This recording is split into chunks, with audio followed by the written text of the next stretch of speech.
အားလုံးပဲမင်္ဂလာပါခဏမှာတော့ကျွန်တော်နဲ့အတူတူအမိုက်တစ်ခုကိုကျွန်တော်ဘယ်လိုအသုံးချသွားလဲဆိုတာကြည့်လိုက်ကြအောင်ပါ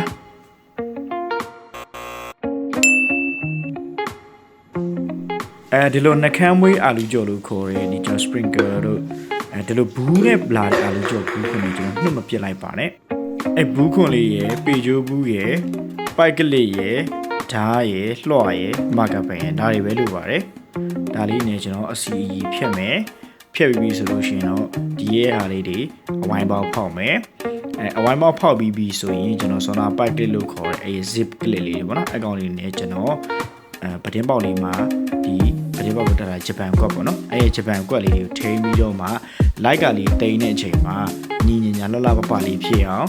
အလင်းအောင်နဲ့ကောင်းကောင်းရအောင်ဒီဟာလေးနဲ့ကျွန်တော်လုပ်ပြသွားတာဖြစ်ပါတယ်တခုခုရခဲ့မယ်ဆိုရင်ကျွန်တော်ရဲ့ဒီဗီဒီယိုတွေကို like and share လေးလုပ်ခဲ့ပြီးမမေ့ပါနဲ့ဗျာအားလုံးကျေးဇူးများတင်ပါတယ်မင်္ဂလာရှိတဲ့နေ့ရက်လေးဖြစ်ပါစေ